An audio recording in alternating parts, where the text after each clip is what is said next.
5 meeting minutes. So moved. All in favor? Aye. It's go kind of check. fun. Oh, you. You really have to pay attention now. Okay, and next is our B Alliance update. Trinae, Lori, please. Thank you.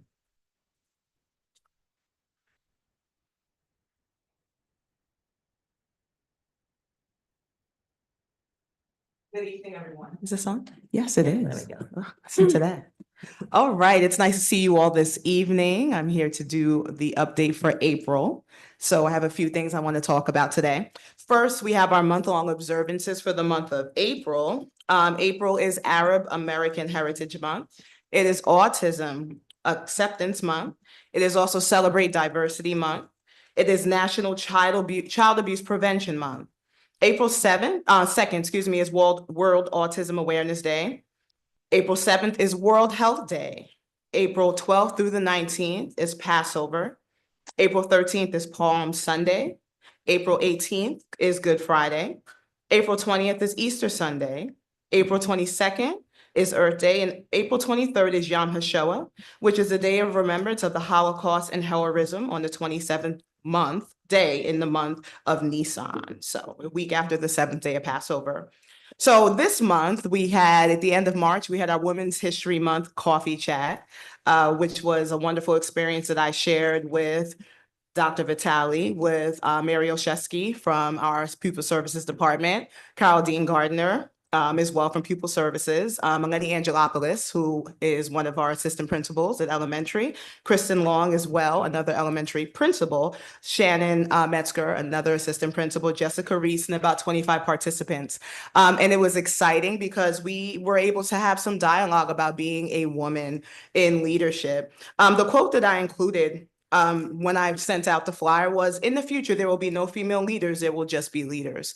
And I thought that that was important just to talk about, because there are so many female leaders, but is there a difference? Absolutely, because women do so many different things, but all together, we all merge together to lead, and that's what's important. So we talked about, how did you end up on this path? What are the unique challenges that affect female leaders, having an impact positively in those roles, and the leadership role models that have helped guide our journey. So we had a great discussion. I enjoyed Dr. Vitale. We were able to learn so much about one another and to continue to share our leadership vision as we talked about it on that day on March 31st. And we were excited to have Mr. Snyder. We sure were. We sure were. He was the only male that came. We invited him. I'll go to this. Yes, and he showed up. So we thank Mr. Schneider for showing up and listening to us, but it was welcome to anybody who wanted to be able to join if you had the time and were available to do so. So we appreciate those that were able to join.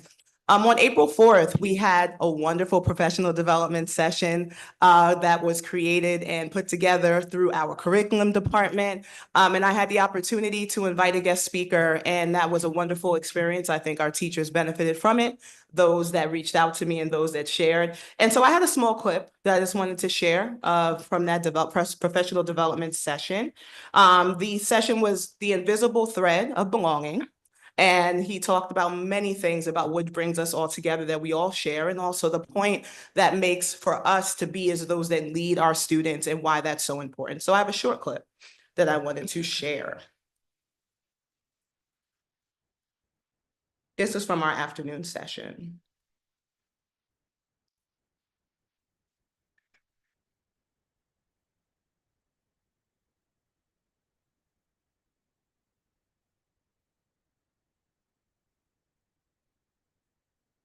Hold on, let's see, unmute. Okay, unmute, okay. It's something to think about. All right, so let's get started in the work that we have here today around the invisible thread. I'm going to do my best to explain what I mean by the invisible thread. Here are some quotes that kind of come to mind.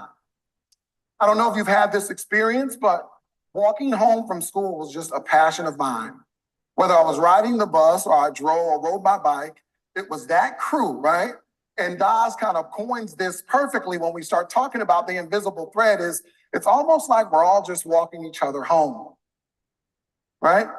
What is invisible to the eye is often essential to the soul. You guys believe that? There's a lot of things around belonging that's invisible. We can't see it, but we feel it. We can't see it, but we know it. Right? And sometimes it's difficult to prove, but we know that it's essential to the soul. And this last quote here by Brene Brown is just a call to anyone in this space. I want to encourage you that you are not required to shrink yourself to be worthy of belonging. Yes, there are many people in here right now, but there are some that feel as if they're all alone and they do not belong. And so whatever it is you're going through, I'm going to encourage you that as we open up dialogue and we start to dig into this work, you don't shrink, you don't go quiet. Because that's what it does when we are not in a place of belonging. So I'll stop that there. Stay tuned, there's more to learn, but that was Greg Smith. He was our presenter. He was from Michigan. Oh, my goodness. Stop sharing mute, okay. And so he's from Power of Encouragement in Michigan, and he came and delivered two powerful keynote addresses, one at South in the morning and North in the afternoon. So I just wanted to share a small clip of what we did in that room and the space that was created for everyone to be able to grow and to learn together, which I always look to do with all of those that I join with. So thank you this afternoon, this evening. Thank you. If I can just quickly say, Ms. Lurie, thank you for doing that for us. I received many emails from our professional staff that it was one of the best presenters they've ever had in their career. And it was so invigorating to them and kind of helped them reset and refocus. And they were just so grateful for the opportunity. So thank you for giving that to our professional staff, truly. You're welcome. Thank you for giving me the opportunity. And if you've seen the memes on PD, that's high praise. Sure. All right, moving on, old business, we have an update on our high school science curriculum. Yes, thank you. So as you know, we approved at the EPR, the committee approved for the high school science to be moved to the full board. And then at the full board meeting, we decided to pull it at the last minute. And that's because, as you know, from the presentation, our science courses, while we have enough for the 4 years, we really only require 2 specific courses for 2 years in a row. So we knew that putting all of those steel standards in the course was going to be a challenge. After reviewing everything though, we weren't comfortable with the distribution of the standards that we had, and we felt like we were missing an opportunity in that 9th grade course to really take advantage of the fact that we did have a captive audience, and that is where we could take some of our standards and ensure that not only were they getting a mixture of the ones across the board, but that we were ramping up to that 10th grade biology. And right now, we only had really one strand of standards in that 9th grade class. So because of that missed opportunity, Dr. Vitale and Mr. Snyder, we met and agreed, let's see if we'll take that general science off of the curriculum for now. We'll revamp that and look to take more advantage of that opportunity to do what we want to do with the standards that we weren't missing across the board. So we will, just so you know, we will be putting the other 21 courses back on the full board agenda. We went through those are fine. We just want to take more advantage of that 9th grade course. So we'll be coming to you in the future with that update. Okay. And since that was already moved forward at the last meeting with the recommendations we made, and then obviously kind of what the 3 of you saw from what we had mentioned as well, we don't need to bring that up to the board. It's already there. They've already had their month approval, so we're ready to just move on with that. Okay. Yes, the proviso that I would make is that the numbers that you will see in terms of the textbook cost is reduced because we pulled the physical science product. And from the general I'll science. put that in my report so that the Great. rest of the board knows that when we vote on it. Okay. Okay, thank you. Thank you. Appreciate it. Okay, now we're going to move on to the course curriculum first look. And as I do my look out there, I see all of these beautiful faces. And I appreciate your time first before we even start to come out this evening to present to us, to the community at large. As you all know, and we kind of said in the beginning of the meeting, curriculum and, you know, this committee is really at the heart of what we do for our students. And so I just wanted to, as chair of the committee, say how much I appreciate all of you, not just you that are present, but obviously all of your colleagues that you've been working so hard to really begin to update where we are as far as our academics are concerned and our curriculum in particular. So thank you. And Dr. Pibrato, I think you're on first for Yes, the. so I will jump in with three of our intermediate school math courses. And the reason that they are not here to present is twofold. One, usually we present because we're really making sure that we've done our due diligence in researching and recommending a product. In this instance, because of the Esser's money, Dr. Vituli at the time already purchased the product. So the product is in hand. This is a retro look at the curriculum now matching the product that we already have on hand. In addition, the second part of that is that for the course curriculum itself, those three math courses at the intermediate level are all driven by eligible content. So what you will see in those three pieces of curriculum are that the objectives are the eligible content, the standards are the standards that match the eligible content, and then of course the rest of the informational information about the course. See, if I mess up, then nobody will feel like they're nervous. How's that? So those courses were written by some of our teachers and both of our chairs. It was a process of 2 years because they were written in the old format and then they were redone in the new format. So those are the first three we have for your reading delight. And this is, because I want to state this at the board meeting as well, that since it is a first look, everyone will have the opportunity. Somehow we'll get that out in an email to them, the links, so that they can open the curriculum to read it and go through it, not just us. Okay, so. Absolutely. Those So we can just links, make sure the board members have that, and then I'll obviously present that in my report, but then they have the month and can get in contact with us or whatever by the time we have the next EPR meeting.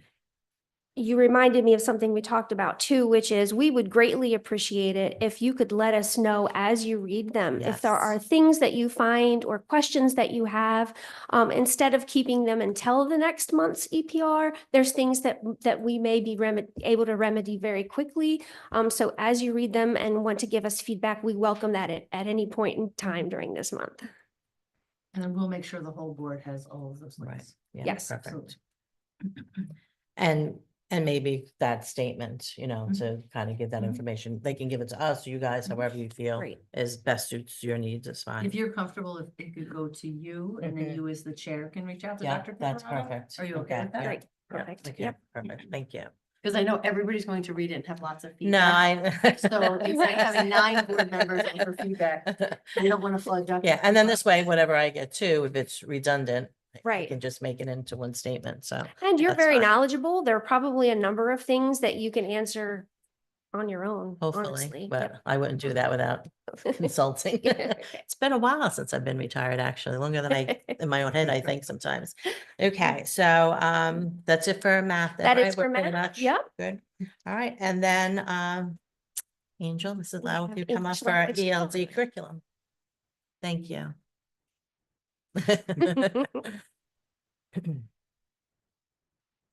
Good evening. Good evening. I am Angel Lowe and I am the English Language Development Chairperson.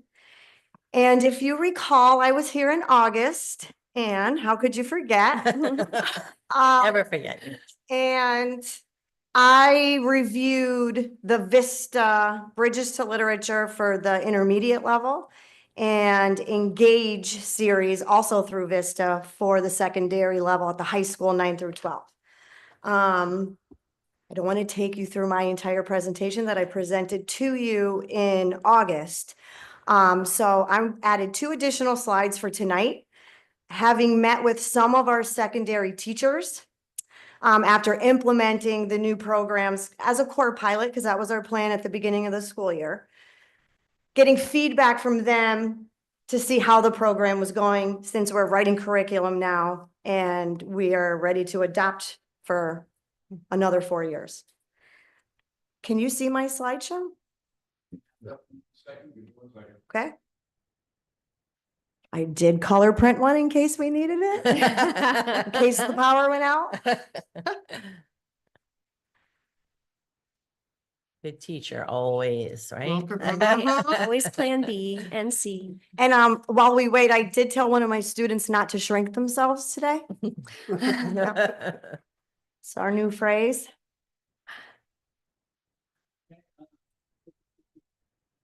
Okay, I need us to skip ahead to slide 5.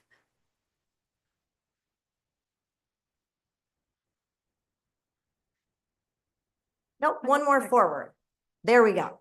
Okay, so we were core piloting prior to writing curriculum. And the reason this was just to catch up anybody who wasn't here in August was because the program that was being used, they were just shutting it down. So we needed to get something else. So I personally did a lot of investigating many different programs. I no longer teach at the secondary level, but most of my experience is from secondary, and I knew what I wanted to find in the program. So I did a lot of that looking into several programs to narrow it down to Vista's Bridges to Literature Middle School, Engage for 9 through 12. So now my slides today, which are feedback from the implementation, those are coming from the secondary instructors who are teaching it. I am not teaching it, as I teach K through 5 at JM Hill. So some of the feedback about the program is the standards and ELP domains are included in Vista. It is Common Core standards, and we are using PA academic standards. In writing our curriculum, we did that work ourselves. And we got the PA standards in our curriculum and linked it to the program. But more specifically, the program uses WIDA standards, which breaks down our 4 language domains very nicely and effectively: listening, reading, speaking, and writing. Texts are multicultural. They're classic. This was important for me in secondary, because I felt like I wanted our English learners to have access to that classic literature. And it also mirrors what is currently in the Yes. school curriculum. However, it needs to be presented to them at a linguistic complexity that they could access. And so Vista does a nice job of doing that. In addition to the classics, there's also a lot of contemporary stuff.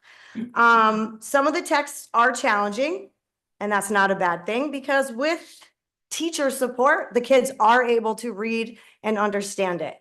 And all of our secondary teachers felt that way. Instructor choice.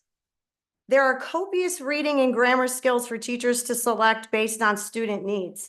This makes me think of our HMH program. At first glance, it's like, whoa, there's a lot in there. But as you get in there, you can really pick and choose what is going to best meet our students' needs, and teachers like it for that. The inclusion of cross-curricular language, I mentioned before that it has WIDA standard inclusion, which means we teach social language and language of English language arts, but we also teach the language of math, science, and social studies. So teachers reported that the math, science, and social studies sections offer real-world and useful information, and it's included in every single unit. So again, we don't teach the content of those areas, but we teach the language of those areas. The online component is really awesome. Digital features include built-in speaking functions. For example, make your own podcast. Maybe we're prepping them to be guests on Dr. Vitale's Voices. There's also a chat feature that students can use to video call each other, which is so cool, and they can collaborate on projects. And I emphasized here speaking domain on the WIDA access exam. brief background, in order for students to reclassify from the ELD program, they have to take an annual access exam. And nationally, the speaking portion is low for students across the board. And that's because they have to have a headset with a microphone and they have to be comfortable speaking to a computer. So having this component where they can, use that, it's almost like we're having them practice without letting them know that they're practicing for that big part. The social relevance, there are socially relevant activities like podcasts, documentaries, media conversations, and text selections are also relatable. One teacher reported extension opportunities that a lot of the texts are excerpts, okay? Because this is where we're making it linguistically accessible to them. However, the texts are so engaging that students their interest is expanding to they want to read the whole text. So that's really cool. And then I added this part because I deal a lot with the customer service with Vista. I did go to the WIDA conference this year, which was off the chain. It was like really like a big event. It was a very big deal. And we were lucky enough to have it in Pittsburgh. Next year, it's across the country in Seattle, but Vista was there. So they are a big player in the game. But having conversations regularly with reps, they're very quick and very efficient, and directors are actually interested in meeting with teachers as far as improving their product. So that's what I have for our feedback on the program. Thank you. That's wonderful to know. I appreciate that. All right, thank you so much. And a little proviso then that the curriculum for our ELD and our EL learners looks a little bit different than the rest of our curriculum because it does encompass 4 areas and because it meets students at its point of need. It doesn't necessarily go chronologically through, although you'll see units. You need to know as a reader of that curriculum, so maybe as an explanation for any board member who would be accessing it, that there are built-in on and off ramps according to level of difficulty of the student, how ready they are to access the information. So it's divided into big units and there's reading and writing, social studies, science, and math, just like Angel said. So it just looks a little bit different than the others and it's done so purposefully. Is the,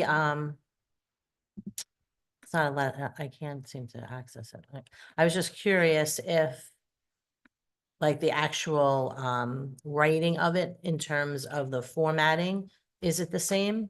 It's just that, you know what I mean? Like, I Yes. understand what you're saying in terms Yes, of the how format they will, move and all that. but- yes, the format okay. will look familiar. The Okay. introductory stuff will be familiar. The pacing guides will be familiar. Yeah, You'll just see more than you're used to because we're saying a it's student more could come fluid. in, Yeah, it's more. or fluid. they could come here. Okay. Yeah. I get- And just to follow up on that, to like paint a picture, let's say we have a student enroll in February, and they're placed in the ELD 2 class. And by the end of the year, we feel that their best placement next year is to remain in that class. Because we're really using the access exam. It's not the only data point, but that's the biggest one that we consider when we're placing them. So they may be enrolled in the same course for more than just a school year if they're not starting at They're the not beginning of the proficient at year. that and that level. Yes. Mhm. What Yes. about if they become proficient at that level mid-year? Are we able to move them to the next level mid-year, or is that something that we We have to are wait not for? moving mid-year because we don't get access results until May. Okay. However, you'll notice in at the middle school level, the ELD beginner course, and then at the high school level, the ELD 1 course. We actually have a newcomer text called Get Ready. And then there's another text, which is the first level of Engage. So, as students are gaining proficiency and we're noticing, okay, they've moved beyond that first text. Now it's like, okay, to best engage them, pun intended. We're gonna move them, and if that's what's happening now, then okay, we're gonna move them into the next book because they're ready for it. Excellent. Thank you. Appreciate it. Okay, Thank thank you so much. Mrs. Lau. I don't. Thank you. Thank you. We appreciate your time, truly. Okay. Regina Brotherton, Family Consumer Science. Hi.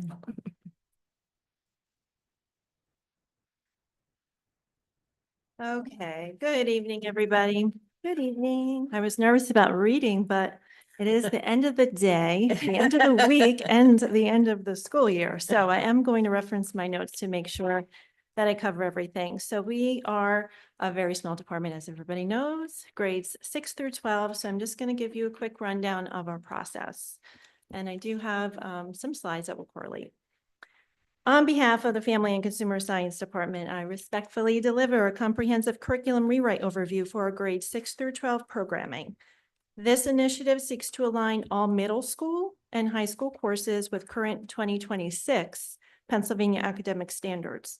They did come out in December of 2024, and they just updated again for 2026. So this is, I think, about 20 years old. So our district's core values align, including real-world readiness, equity, innovation, and student-centered learning.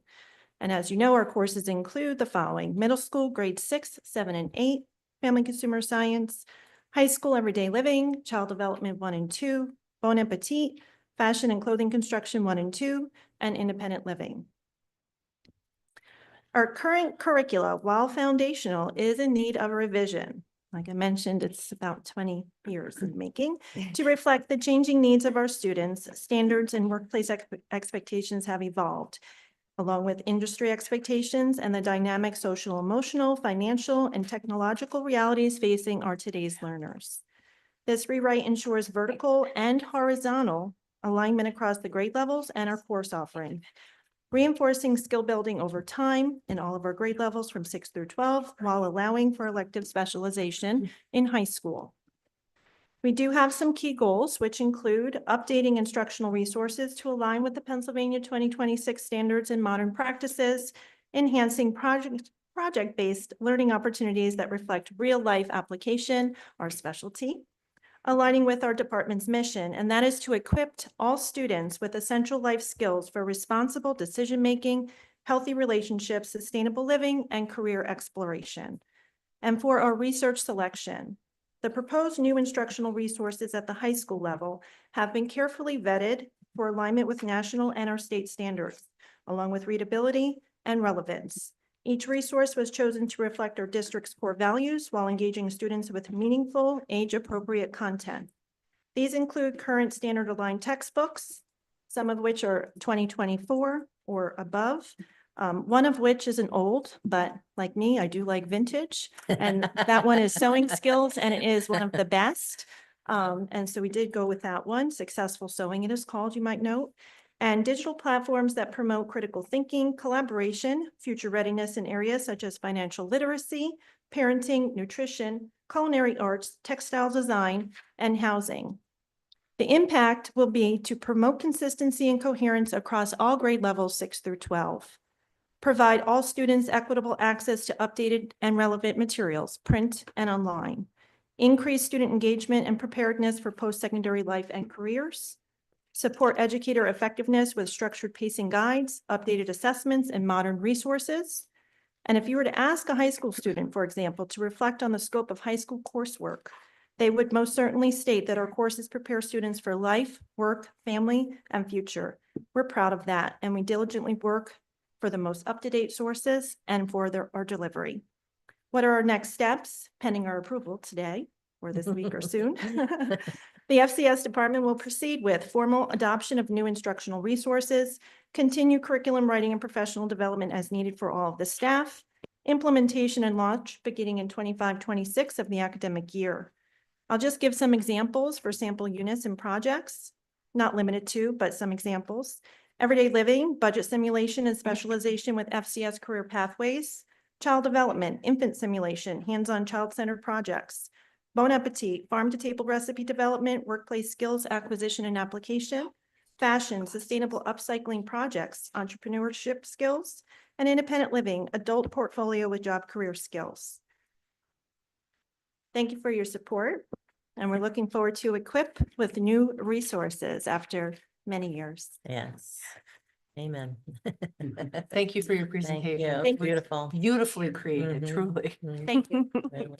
I'm happy to So, answer any questions if needed. The one thing I want to point out in this is in our sixth, seventh, and eighth grade, we anticipate in the next year or so, looking at the way that our electives are scheduled. And so in particular, we're looking at the usefulness of a 22-day class as opposed to a 43-day class at the middle level. Because we're going to be engaging in that in this coming year, what the writers did for us is they included a pacing guide for both 22 days and 43 days in our middle level curriculum. Knowing that we will probably be making some adjustments, we wanted that flexibility to not to have to come back to the board. And so they made those decisions as a unit. In the past, what has happened is if we reduced it, it was up to the teacher to pick which units they were going to teach. And we felt it best to have that agreement in advance and then put it on the actual curriculum document. So everybody is assured of what it is that's going to be taught. And is that going to be the pacing guide, et cetera, in the curriculum or in the planning guidance? I'm sorry, the pacing guide? Yeah, like for the 22 and the 44 days? We is put that it in actually the course in- curriculum. Okay, thank you. Yep. So we included the standards that we would be teaching in the 22-day course. Okay. What the teachers have done is done the 43-day course first, and then because we were not ready to move on the structure of the intermediate school electives, and we're going to use the 23-day courses for next year, then the department went back and said for 23 days of those standards, these are the ones that we are going to be teaching. So they came into agreement and we'll be lock in step for next year. Excellent. That's perfect. Thank you. Okay. Thank you. Okay, thanks.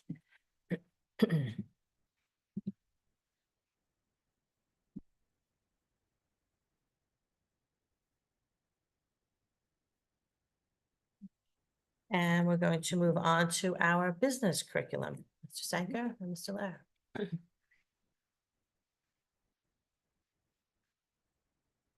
Did you actually color coordinate? Well done. I sent a memo earlier today. After Regina's presentation, we should just say really ditto, but for business. Our slide presentation is considerably shorter. We were here in November to talk about the personal finance 1 and personal finance 2. It's been a 3-year process in the making for us with curriculum. We started it 3 years ago. We got stalled because there was disagreement in administration on how we should proceed. That disagreement is gone now, so we were able To be to clear, proceed. nobody on this side. Yeah, nobody here. You guys are all know this year, that was last year. Yeah, moving forward. Moving forward. You can move to the next slide, really. Our presentation is really the process. For 3 years, we have spent collaborating. We've talked about what's important in business, what's important for the students to know going forward, whether it's for college or for workplace. And we decided what those standards and what those skills were that we should develop. After that, we looked at books. We looked at a variety of things. North and South tend to work together pretty well. Sometimes we scream at each other a little bit. Okay. Um, Nothing wrong with that. and sometimes it's just philosophical screaming, like, no, I think we should do this. No, I think we should do that. But we've come to agreement through all of that. On our next slide, we do have some new courses. We have Personal Finance 1, which we've talked about, which was developed for personal finance and career readiness to help teach into the standards so that we have uniformity between North and South as to how that's happening.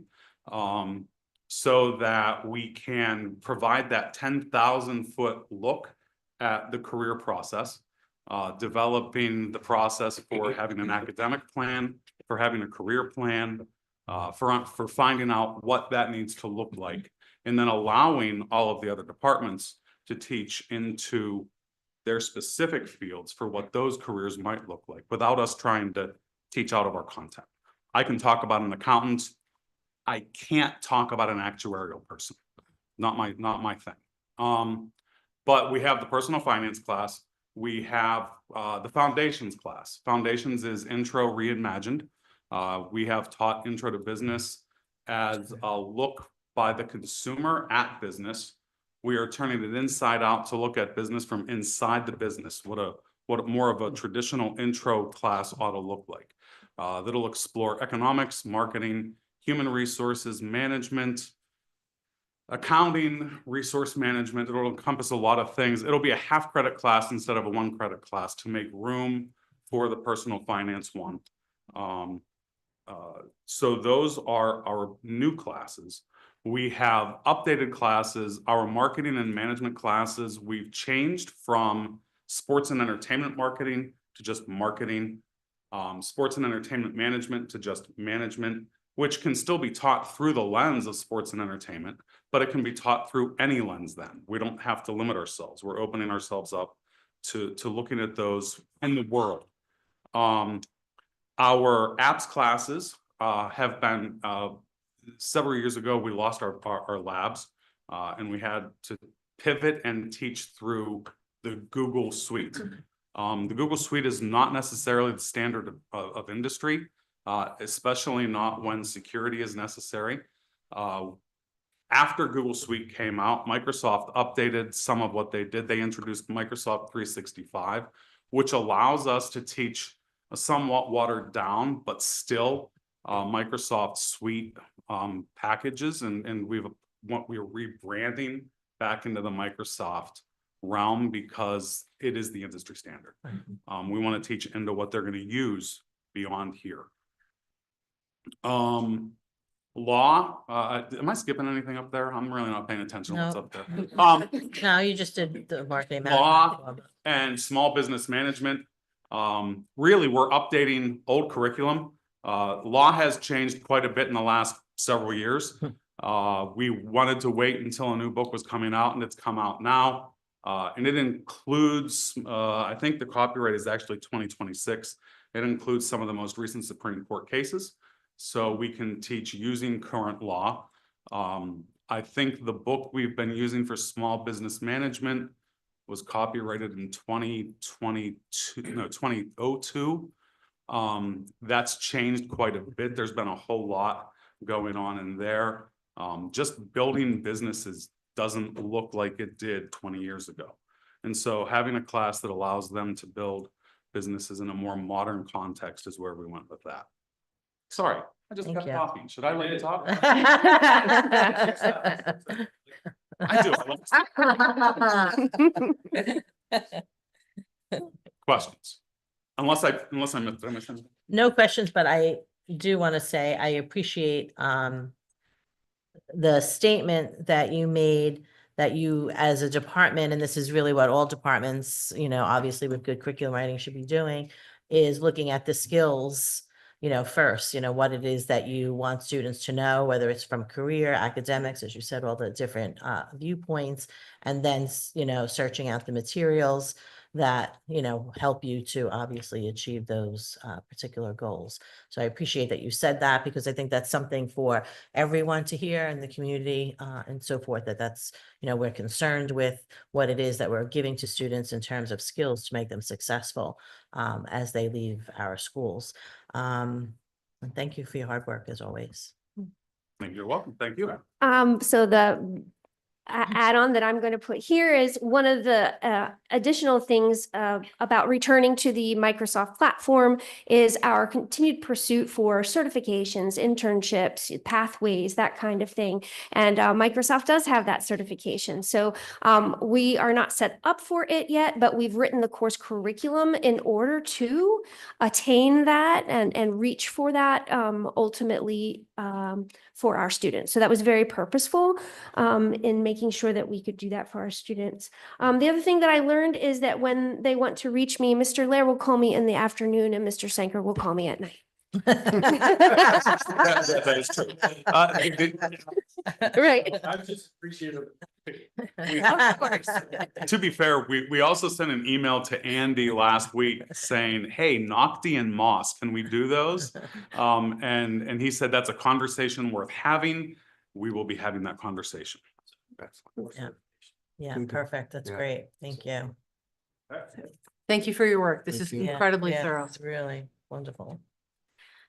It makes my heart happy. Mine For too. sure. Yeah. All right. Anything else in terms of our course curriculum first outlets? Well, we definitely have our homework assigned for us to read through all of these courses, so I appreciate your work as well, and your work starting here. Talk about baptism by fire. And thanks to everyone for that. Okay, and I think we're gonna move on, I guess, right? You have any I just want questions? to just say real quick, Yep. I mean, we both are in education and work. This is a heavy lift, and it really is. Writing curriculum, it's it's the boring part of teaching. I would disagree. I think it's exhilarating. Put me in front of class of kids any day over writing curriculum with my, but the biggest problem is, like you were mentioning before, you have to, we're two districts in one. And so we have to work with North and South, and, and you have, conversations that, they're creative. And, the point is creating that foundation that we have makes our job easier in the classroom to write our lessons. Because the more concise and clear this curriculum is written, it's easier for us. And the biggest thing is materials. I can't stress to everybody enough how important materials are. Asking an educator to find the materials to teach the information, it could vary significantly if you didn't have those materials, and the amount of time it takes to research those materials, find the resources, do pilot programs. What do we call it? It's not piloting. it's- And pioneering. Pioneer. Pioneer, how's close? That's a new project.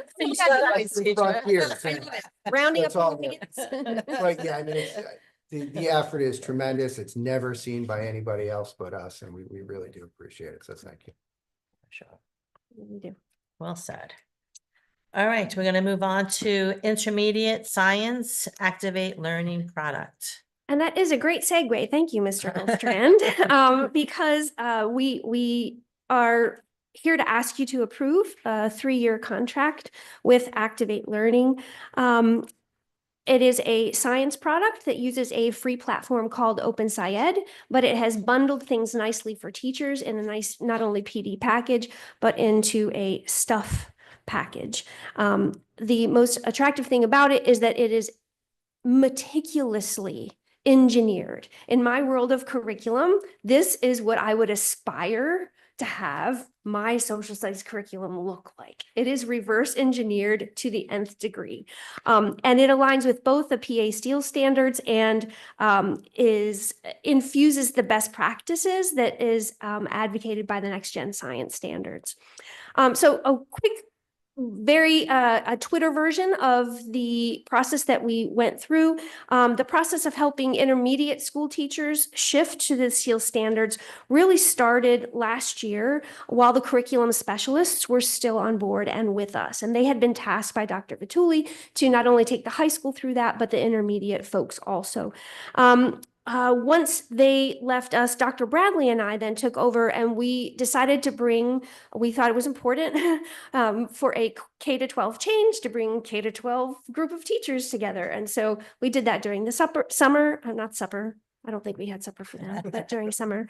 And really took a look at the standards to say, okay, if we're looking at these standards, how is that going to drive our search for that product that Mr. Goldstrand appropriately said, that's the thing, right? Like that really either infuriates me on a daily basis or helps me on a daily basis.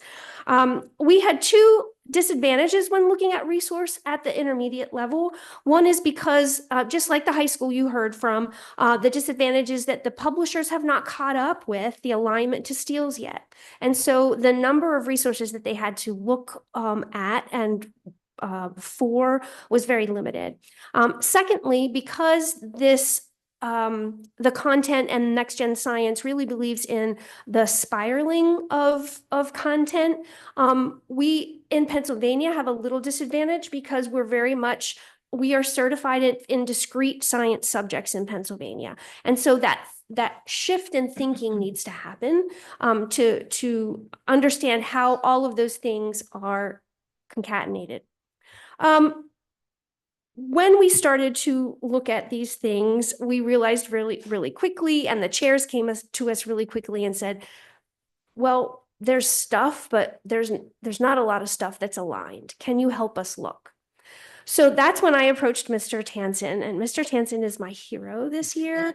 Mr. Tansen's background is as a middle level science teacher and a middle level science supervisor. And so I said, okay, can we sit down and can you help us and the chairs investigate further? He has contacts and peers. Can you do a deep dive in this for us and come back and see, are there better resources out there?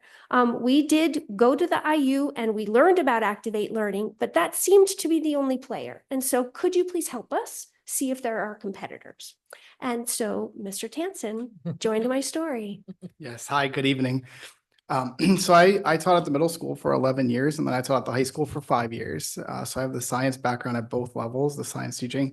And when Dr. Piparato reached out to me, I was excited to take this on because when I was teaching, I taught in this format of this phenomena-based exploratory science teaching that is shaped within the Steele standards. So I went to speak to a few other districts and their curriculum supervisors that I had already had connections with, relationships that I had built over the years, ask them what they were doing, what products were they looking at, what products had they already purchased, what were their their findings on that. I also went to the PDE SAS conference and I spent all of my time there at all of the Steele's workshops that were present.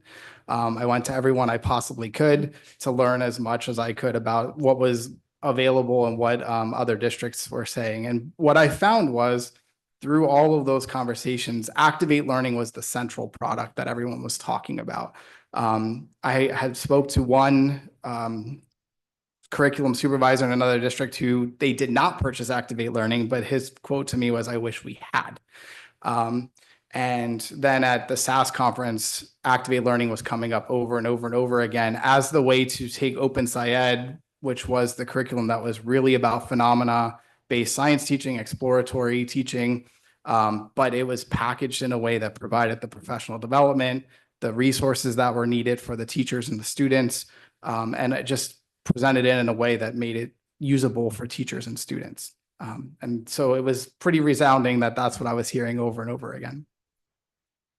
Thank you. So we met a couple of times and we debriefed and thought, okay, if this is the way that we need to go, it met really the two qualifications that were nearest and dearest to my heart. And that was that the PD was there, not the PD for the product, but for the process, right? How are we going to help our teachers shift that thinking of a discrete subject to teaching it in a way that shows students the connections between all of those subjects?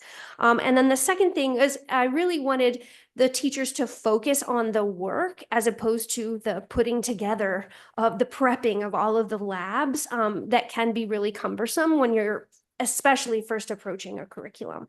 And it met both of those things. So we decided at that point we would like to purchase it. We'd like to come with a recommendation to you. There's a second half to this that I'm going to let Mr. Snyder talk about in a minute. But you'll notice that our recommendation is that we purchase this for a 3-year term, which is different than our usual 6-year term. And that's very purposeful. One, it is expensive. But two, we are hoping that in the 3 years, Activate Learning will have more competitors than there are now. Right now, the publishers are saying they are steals aligned, but they're really not in the phenomenon-based game.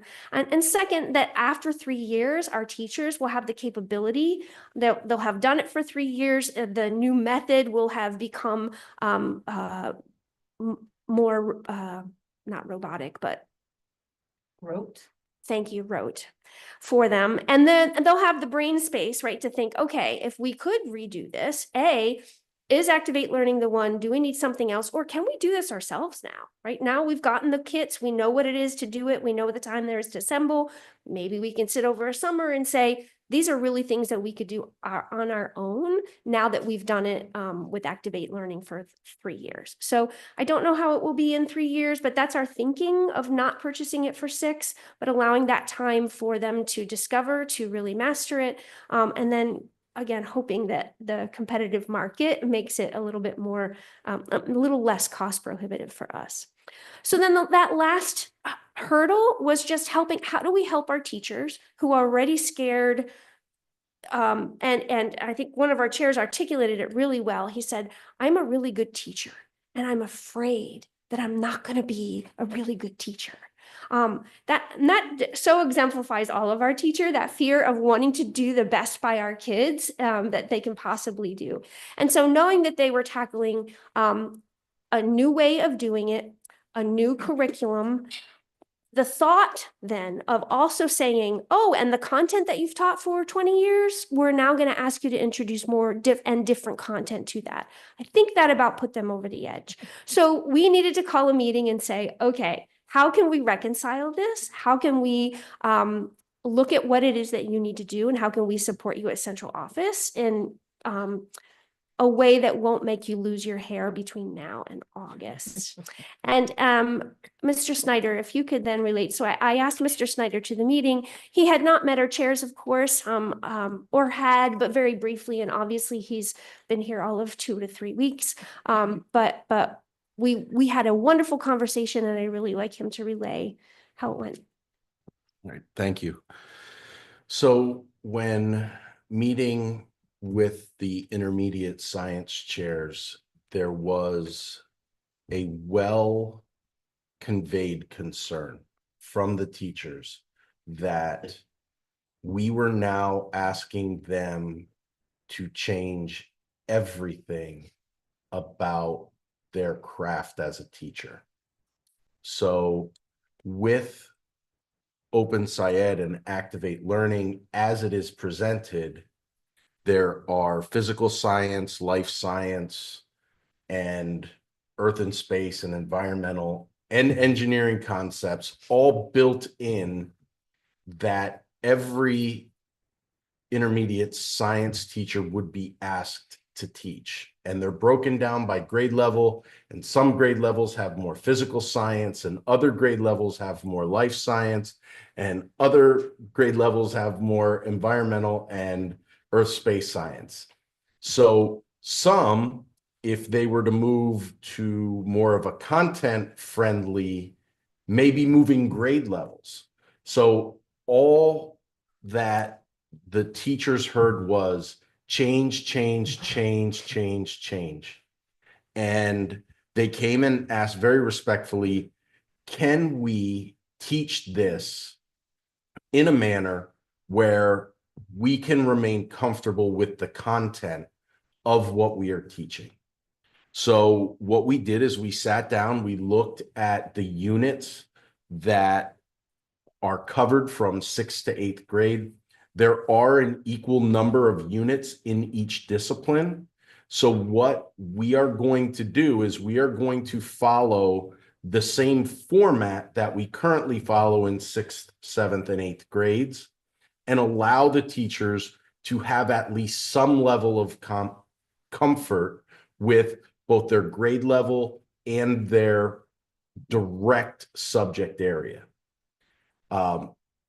We had asked them to assess this upcoming year and be brutally honest with themselves and with us, so that if they feel that doing it this way is either shortcoming them as a teacher or our students as learners, that we come back to the table and we review, evaluate, and determine, do we want to continue this way? Or do we want to make a change? And if that's the case, then we'll sit around the table and make the changes that help our teachers the best, as well as helping our students best prepare. Thank you. Open Syed is remarkable not only because it spirals, but because it has a very good chunk on every unit that says, okay, if you are not going to do it, here are the considerations that you have to make. So it's also a ready-made guide for our teachers as they embark on this kind of destacking to not miss some of those really intentional pieces that Open Syed put in for them. Excellent.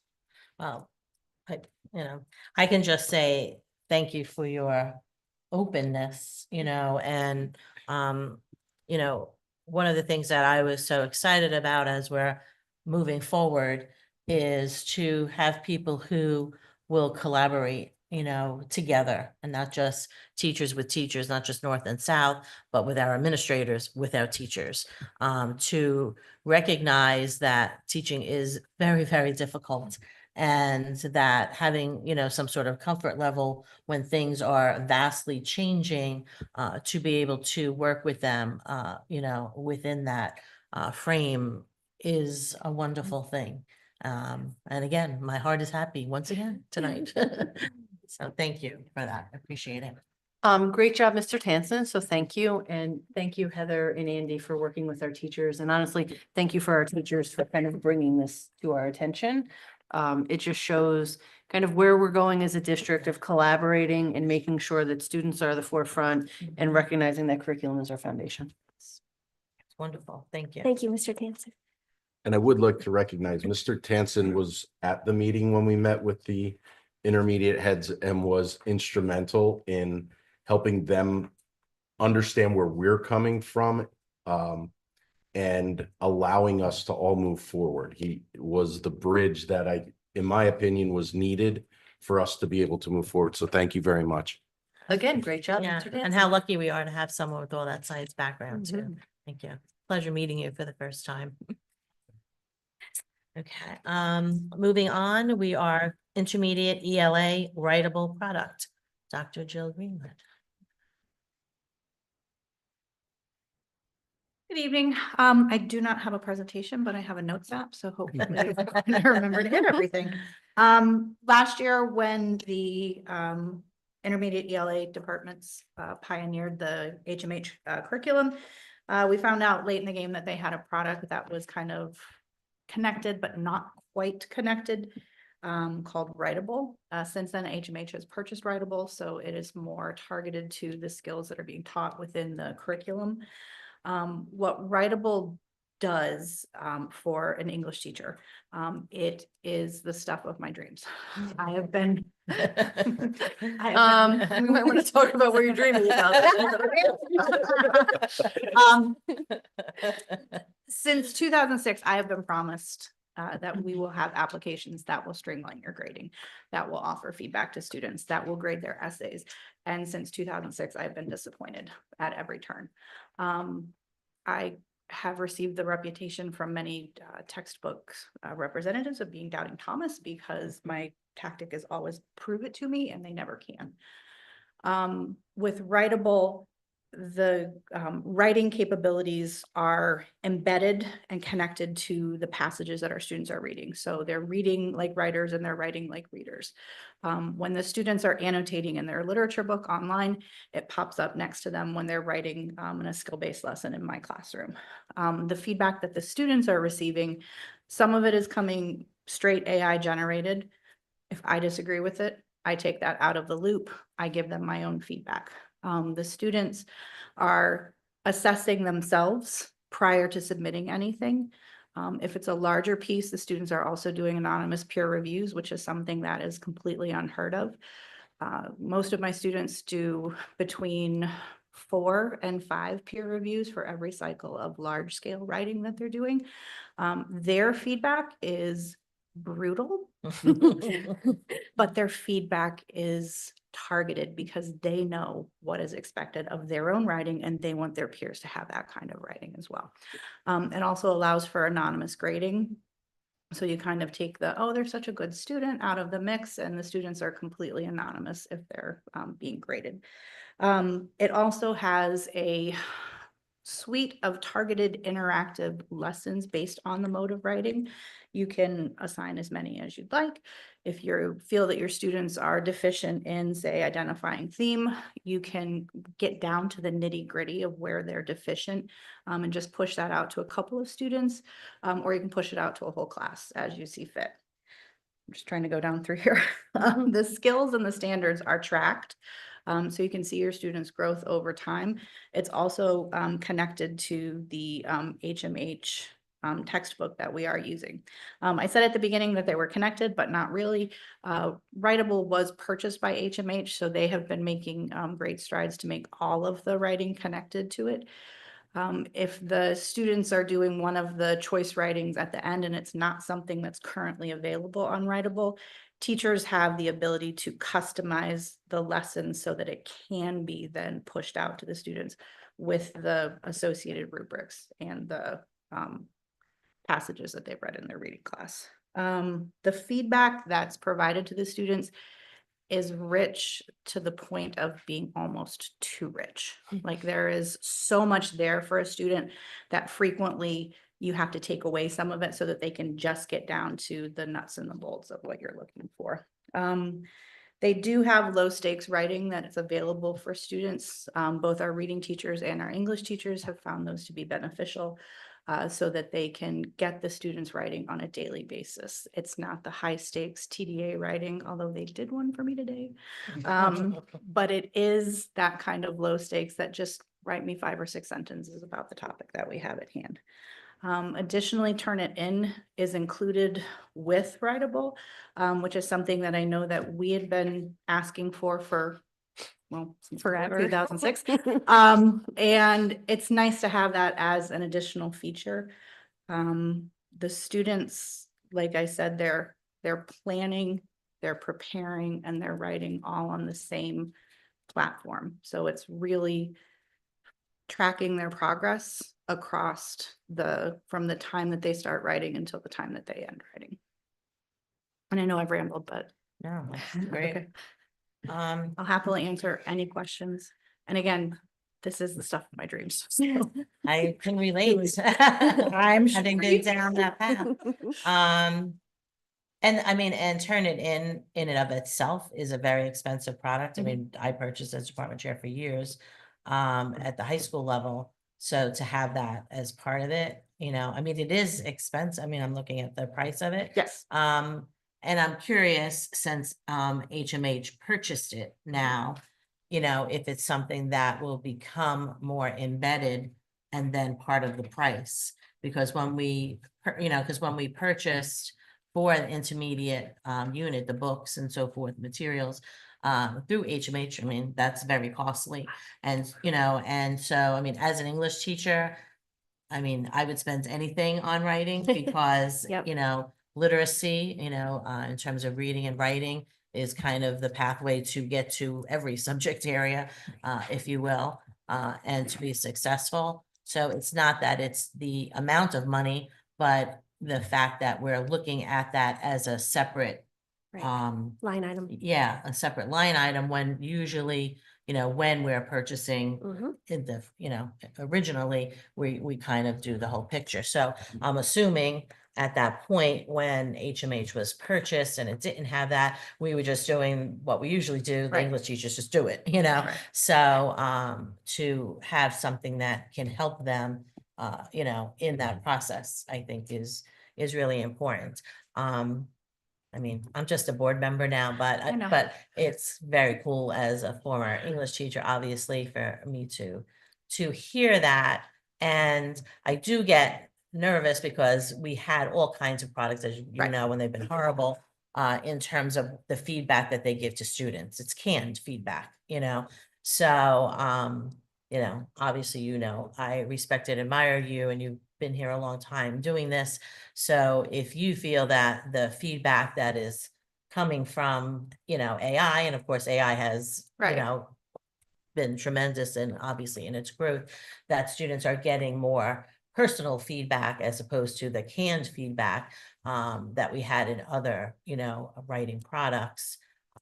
I would be all for that for sure. I mean, and of course, we can always override it, as you've said. so.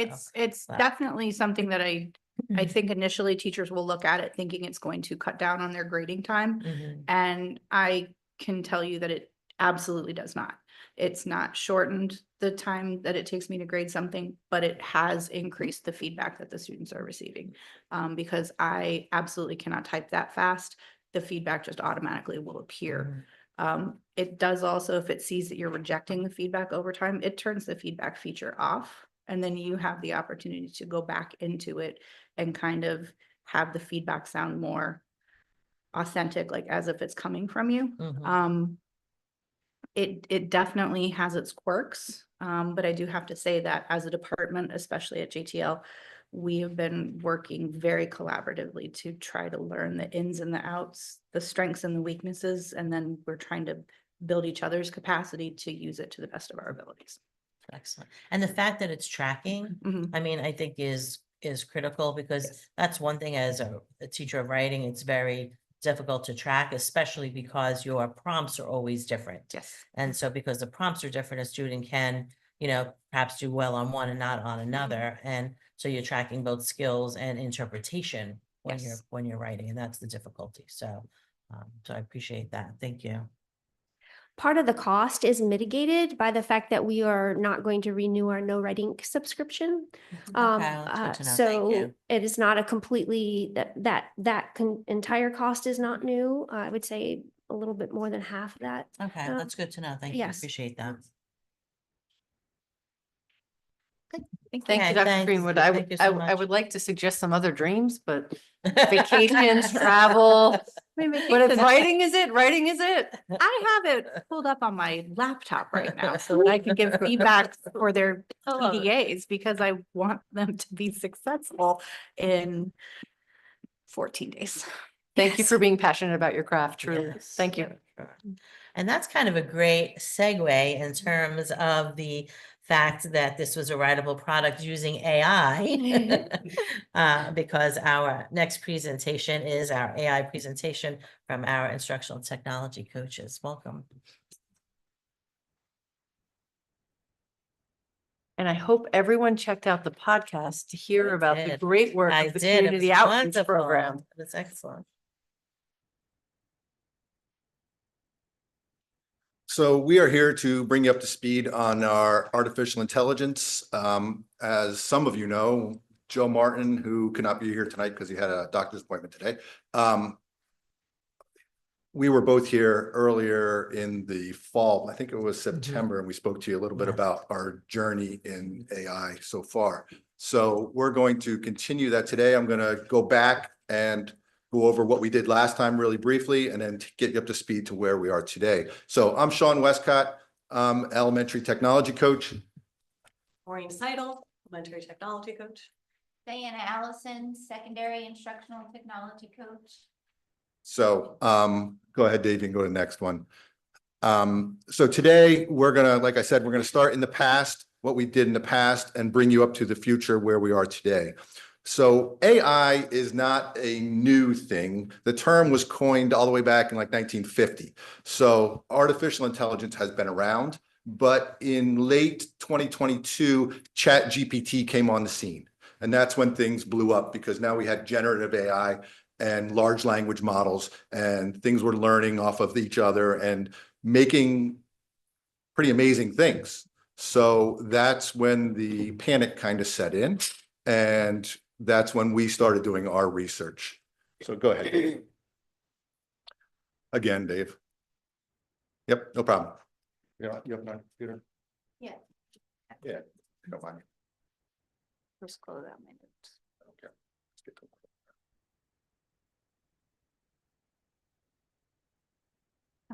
Yep, good, thank you. So back in 2023, 2024, we came in the fall, and this is when this is all happening. And we decided we needed to provide some professional development, or professional learning opportunities. So we started with some trainings. All of our sessions are optional. We do a training typically 2 a month. So sometimes it's based elementary, sometimes it's based secondary, sometimes we combine and do the same things. So we started with our focus on the product we had. Of course, we're a Google school district. So we had, at the time, it was called Google Bard, which they've now changed the name to Google Gemini, same product, different name. And we started talking about how to create some prompts, because that's all new, prompt engineering, and what you want to get out of the system. You have to put certain things in to get your responses out. So we did a lot of training on that to start with. And go ahead, Dave. And then in the fall, we moved to some other things. We did some, we on the next slide? Oh, I got mine. So then in the spring, I should say, we moved to some other things, and we started gaining knowledge and gathering knowledge by talking to our colleagues at other schools in IU20 and IU21. We investigated a lot of other products that were out there, School AI, Magic School, of course, Brisk, Diffit, some other things. Talk to other people. What are they doing? What kind of a plan do you have? Do you have a policy yet? Nobody had policies yet. We didn't have a policy at that point. Our policy, as you can see here, was adopted in July of 2024, which as we move along, that's going to have to be revised because things are changing at a very, very rapid pace. So we offered in the spring something called Hot Topics, where we found some current articles and we had a group of teachers that would participate, read the articles, we'd get together, we'd discuss the articles, we'd discuss where AI is going. And so we're trying to keep ourselves informed as best we could with what was coming at us very quickly. And that leads us to the present. So once again, in the spring and the fall of this year of 2024, the school year, we started to also scaffold based on the changes in AI, but also to meet our teachers where they are at. We did not do full district sessions. We continued with our optional sessions in the evening, but we focused on the programs that teachers use on a regular basis. They're all starting to have some type of AI component to them. So things like Canva, everything that is built into Google, Kami, Screencastify, Edpuzzle, they all have AI components, whether it's making questions or quizzes or giving feedback to students or helping with the things that teachers have to do on an everyday basis tasks. We focused on those things with teachers using and implementing those things. Then we started to review different books. We had a very successful book club the past few years. So we started looking at some titles that had AI, and the 4 technology coaches, and from feedback from some other teachers, we had agreed on a book we found called Navigating the AI Revolution in Our Schools by Samuel Mormanto. And we had a chance to hear the speaker a few times at P&C and other conferences. He's from Garnet Valley. He was a superintendent, and they talked about their AI journey and how they began to implement AI. And so this is the book we chose to use this spring. And so we started, in addition to doing our sessions on our AI that's built into our programs we already have, we had a book club start running. We've had 3 sessions so far, January, February, and March. They've been great conversations with the different teachers, getting a lot of feedback. And we've been very thrilled with everything that we've had. And this book does a great job of talking about AI's role in education for teachers, how it's going to impact student learning, and the ethical considerations of AI and how the future is going to be going. So we've enjoyed working with our teachers on that. So since they started talking about a lot of different tools in this book and using it with students as well, we were given permission to have a free trial of Magic School Plus, and we've had it for a month. We offered it to our book club members because they've had some knowledge of AI in our discussions, the things that we've done, as well as seeing some sample lessons or how other things are used from this book. And we offered that to our teachers, and we got a lot of positive feedback. So you can, thanks, Dave. And most of the teachers really loved it, and they felt it very easy to navigate and use. It made them feel more comfortable with using AI, and a lot of them just felt we should really accept this resource for our district and hopefully have it beyond a free trial. And I like the one teacher of the South High School, she shared with us today a whole bunch of lessons that she did with her AP government class using Magic School. And her quote was that she found Magic AI to be user-friendly. As I started to wade into using AI, the more comfortable I become, the better I will be at ensuring my students use AI responsibly. And that's really our goal, right? So that takes us to what we hope for the future.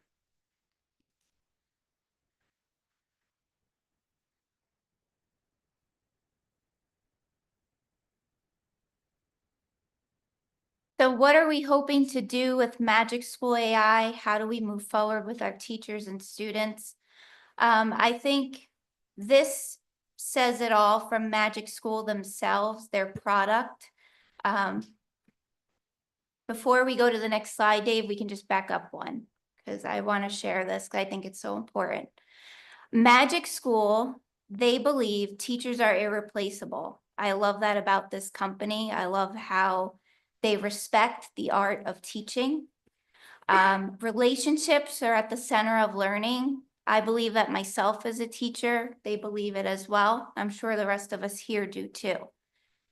The more and more we're in classrooms these days with students and they're so connected to everything else but school because they're connected digitally to their devices. This is so important, I think now, of a product to bring in to school. Their philosophy is and always will be foundational to how they design their tools. Teachers are the experts and the best teaching happens as an exchange between people.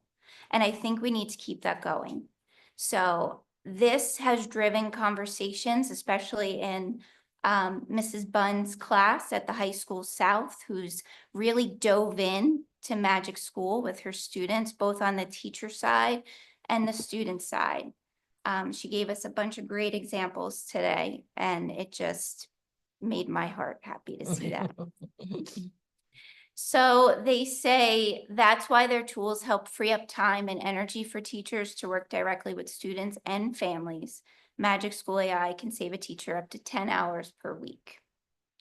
That's time teachers can use to build trust with a hard-to-reach student, meet with a family to help them understand financial aid, differentiate a lesson for diverse learners, and more. I can certainly attest to what AI has been doing for students, especially our special education population and the need for more accessibility and assistive technology. Are Why we should- supposed to be advancing the slide deck? Oh, yeah, go ahead, Okay. Dave, the next. I just slide. wanted to make sure. Sorry. You guys put all this energy in doing it. I wanted to make sure the Sorry. visual was there. On track. Yep, we're good. Stay right there, Dave. Sorry. Why should we choose Magic School AI? We currently have an increased uses in our district across all levels, from elementary to intermediate to high school. We were blown away when the Magic School representative told us that actually a big volume of our teachers are at the elementary level. Okay. And then the other half was secondary. So the lesson plans are the top tool being utilized. We do hope that teachers become more comfortable and use other tools in addition to this one. So this one is just letting us know that they're getting their feet wet with the product and with AI. We currently have 100, Dave, can you advance that? We currently have 118 users at the elementary level using Magic School. Additionally, we have a total of 157 users if you combine middle and high school at the secondary. So it seems that teachers at each level have engaged with Magic School in some capacity.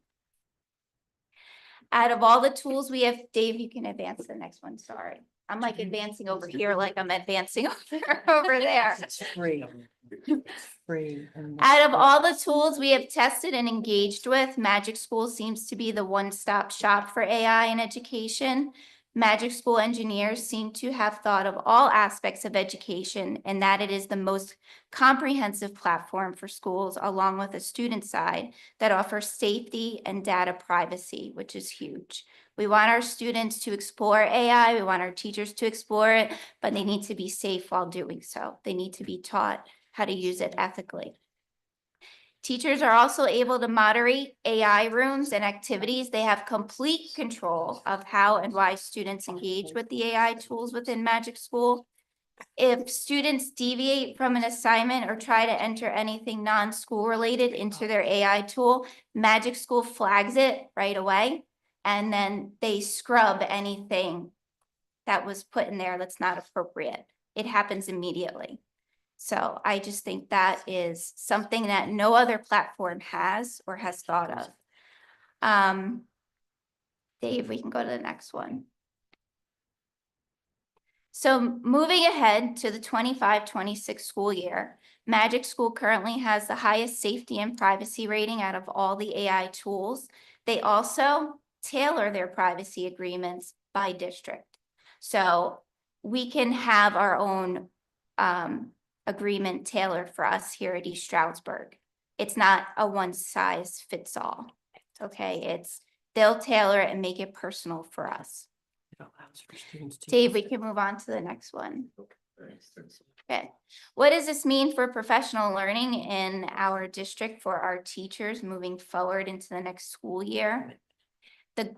Dave, we can, okay, good, thanks.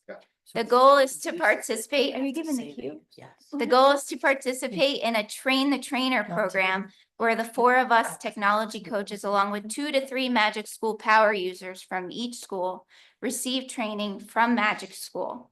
Magic School offered to train us.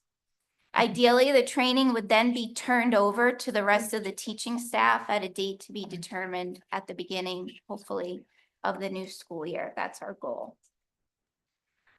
We've linked several informational resources as well as district resources that support adopting Magic School AI in our school district. This slide deck has been shared. Andy, I think you have it. And Brian has it. And hopefully you can feel free to share it with whoever would like to see it. But we've linked a lot of resources as well as district resources such as policy 815 and 815.2 on artificial intelligence. At this time, we welcome any questions you may have regarding our presentation on Magic School AI, and we thank you so much for your time. I appreciate you bringing in this to us, especially the fact that we have so many teachers who are using it on their own, obviously as the free product that is out there, so that it lets us know, that it's being used. It's something that teachers obviously want to have. And we have to move forward, Brian and I, talked at our EPR agenda setting way back when we, to, get a policy to kind of get us moving, on AI. So I appreciate that, you're working as the, the front, if you will, to help teachers as you always do. I mean, you're all wonderful, you know that already, and how much you've helped us in the classroom on so many levels, and to continue that, and, to help us to move forward, to help our teachers move forward so that we can use the tools properly and purposefully, and then therefore, help our students because they need to learn how to navigate it. It's their future, it's not going away, that's for sure. So, we always want to be kind of on the top of it, and to bring home, I guess, because I'm always thinking of the practicality of the usage and all that, but to really bring home for us the highest safety, privacy, and security, which I know Brian and, all of you as terms of our staff always look to that. And we appreciate that because that's something that, I think a lot of times as teachers, we don't necessarily worry about because we're just, wanting to do what we have to do in the classroom. So to know that, you kind of have our backs and our students' backs, if you will, through all that part of it is very much appreciated. So thank you. Thank you. Thank you, the 3 of you. Truly, thank you for this. Thank you. I'm going to excuse myself. I have to go to a Boy Scout board meeting. Have fun. Have fun. Thank you. Thank you. Thank you. Thanks so much. All right, I'm going to move on to our dual enrollment. Something new, thinking about an agreement with Lackawanna College. Thank you, Ms. Catrillo. So early on and through my interview process, I was asked questions regarding dual enrollment possibilities for our students here and ways that we can become inventive and give our students additional opportunities beyond the ones that they already have with Northampton and East Stroudsburg University. So I reached out to Lackawanna College because they have a standing pre-college program with a number of districts, none of which are in Monroe County, but there are districts in Lackawanna, Luzerne, Susquehanna, Wayne, and ways that we could offer our students very, very affordable college credits while being taught by our teachers in our classes. So Lackawanna has provided us with a pre-college agreement, which I have shared with the board to look at, to go through, and let me know if there are any concerns. With that being said, in the meetings with Lackawanna College, we were able to agree on 30 credits that can be offered at East Stroudsburg South and East Stroudsburg North high schools. And 30 credits is a magic number because it is the most amount of credits that a college can offer other than at one of their campuses. So colleges are not permitted to offer more than 30 credits anywhere other than one of their campuses. So working with the building administrators at both South and North, we identified a number of honors and AP courses, hopefully that our students will be interested in signing up for the Lackawanna dual enrollment. And what our goal is as we continue to develop our curriculum and our instruction is that our college prep courses will be offered in the future as well. So currently what we are looking at and what would be included with the agreement are Biology 1 honors and AP Biology as a 4-credit class, Chemistry honors and AP Chemistry as a 4-credit class, English 12 AP and honors would equate into an Intro to Literature class, English 11 honors would equate into a Survey of American Literature class, either AP US History 1 or US History 2 into US History 1 as a 3-credit class, Statistics honors as Intro to Statistics and Data Analysis, a 3-credit class, Algebra 2 College Prep and honors as College Algebra, Pre-Calculus, College Prep and honors as Pre-Calculus, and then either a Sociology or Psychology AP as either Intro to Sociology or Intro to Psychology. That's the one that's still up in the air.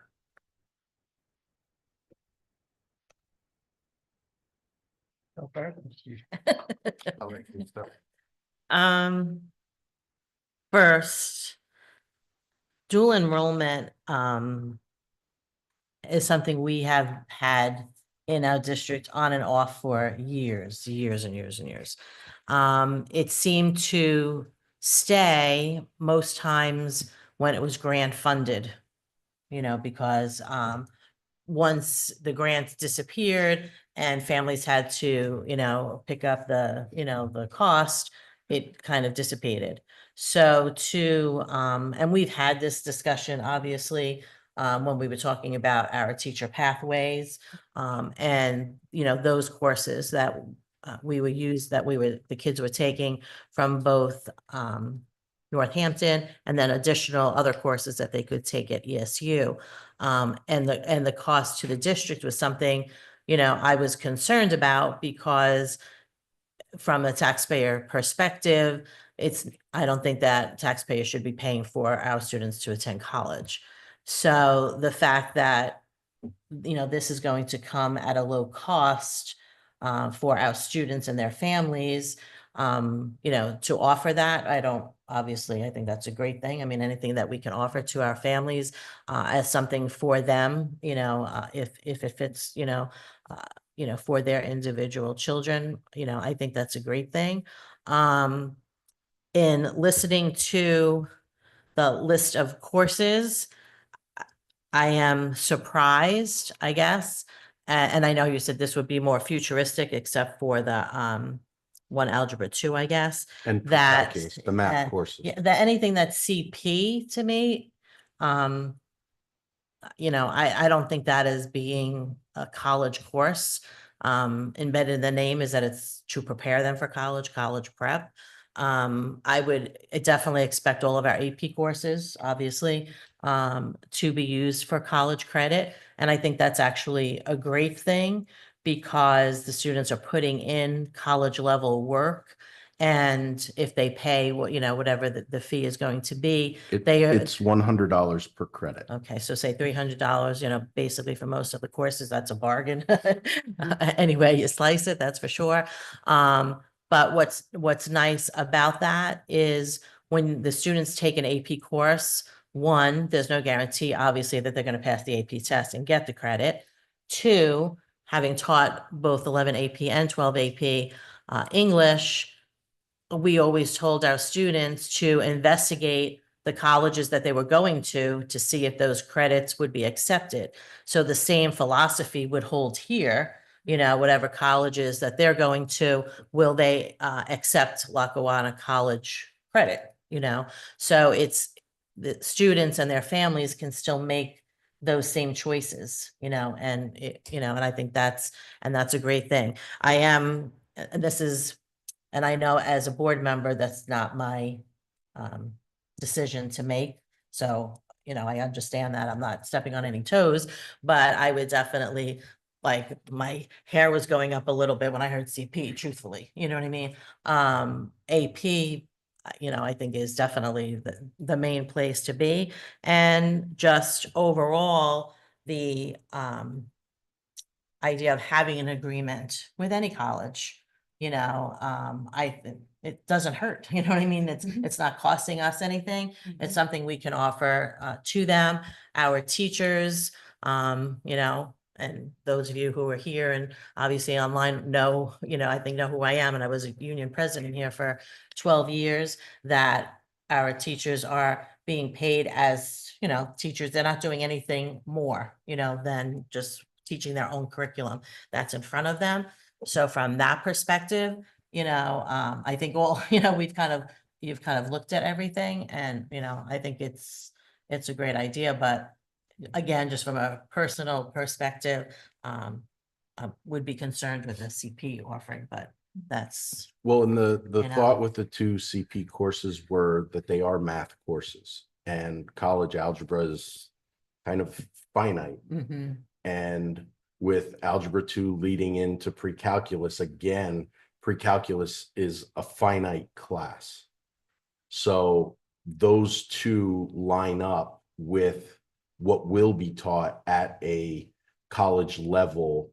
So if, say, a senior who's taking Algebra 2 CP and they would earn that college algebra credit, that's real math credits for Mhm. them. And then they could take the college's pre-calculus course. And the beauty with the college courses is they do get placed in math. Mm. So they're able to demonstrate what they've been able to do.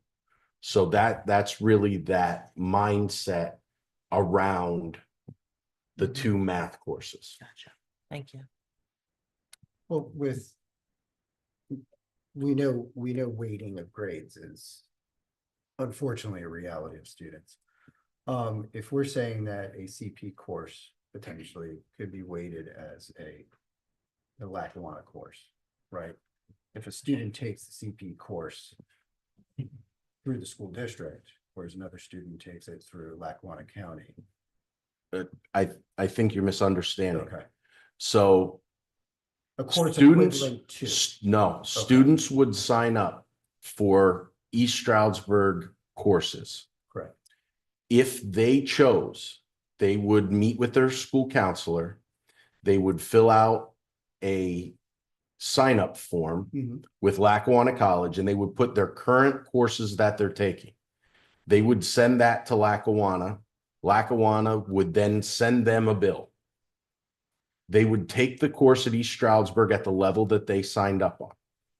They would earn the grade from our teacher who taught our curriculum. At the end of the semester, the building administration would get a grading form. They will go on and enter the grades that were earned. And there's a conversion chart from a numerical high school grade to what that equates as on Lackawanna's scale, which is from an A, it's the A- B+ system, and they give you the scale. So when I did this at a previous place of employment, I would get all the grading sheets. I would go through, I would look at the student's grade, I would make the conversion, I would sign off on the bottom that I'm attesting that these grades are accurate and true. And then I would fax that or scan it to Lackawanna, and those students would then have those grades transcripted on a Lackawanna transcript. So the teachers may not even know that their students are taking their course for college credit. So they're better off not knowing, truthfully. Right. So, Okay. I wonder if where we're getting embroiled is the fact that we wouldn't be considering this then maybe our dual enrollment program. Right, the law says that if it's a dual enrollment course, then we have to on our end weigh it as that AP course. That doesn't come into play. Okay. So I don't know. if And I that's- think, Okay. sorry, I didn't mean to cut you You off. obviously- I think that's really important because I also would be hesitant, I guess is the word, for a student to be able to take a CP course or an honors course, let's say honors for the most part, instead of the AP course. Say this, thinking that they can take an easier course Version of it. in high school, you know what I mean? But yet get the same college credit. And if that's the case, you know, only students who are more concerned with their GPA overall would then go to take the AP course. Like, I would be hesitant that this would hurt where our students would, you know, want to be, you know, enrollment wise, I guess I want to say in certain courses, if that makes any sense. Theoretically, if you're taking the AP level course in the school and you're taking an honors level version of it through there, you would lose that weighted grade. So the students who just need to take the course, they would get both the course completion plus the 3 credits potentially for college, whereas the other students who are taking it as AP who are not doing it this way, unless they pass the AP test and unless the university accepts their credits, they'll lose out on that only because I'm just looking back again, the numbers looking at where they rank. I know that's always, so that's just like I said, AP courses, it makes sense, CP and so on. Now, with regard to, say, keystone testing and like say for algebra, for biology and so, we do have students in the intermediate school who do take classes at this level. so no, so it's algebra 2. It's only algebra 2. So I'm not aware of any students in intermediate taking algebra 2. They're, Where it happens. Both of my kids. Okay, so the caveat with Lackawanna is students must be in 10th grade or higher. Okay. So then, now I'm not, so those students who have excelled will be held back in, say, 9th grade. They wouldn't have the opportunity to be able to take those courses. No, they can still take them.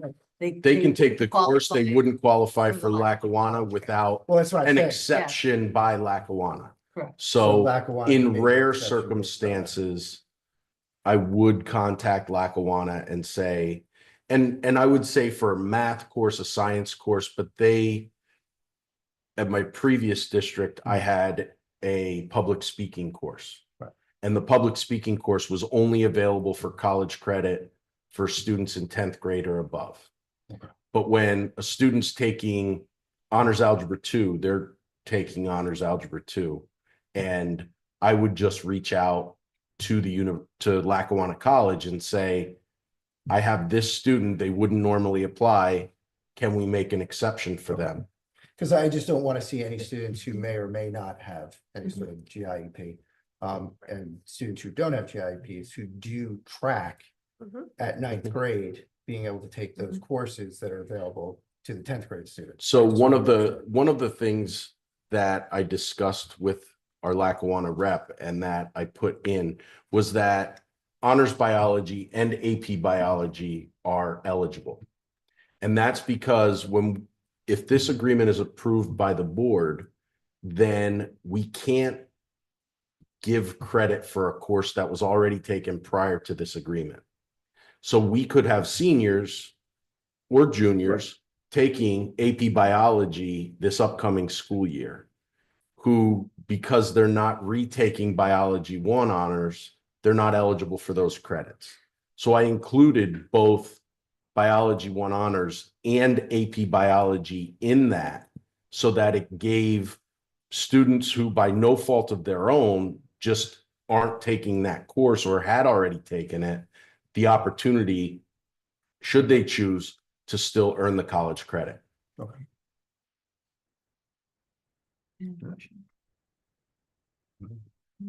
And for the record, Ms. Polmounter and I met with Northampton, and they had a healthcare track that we were having some issues with some snags in their courses, and they do take Lackawanna transfer credits. So if we were looking at a health pathway per se, we could use some of the courses From Lackawanna, the to students fit would in. take the courses through Lackawanna, and they would transfer into Northampton to help them with any of those tracks as well.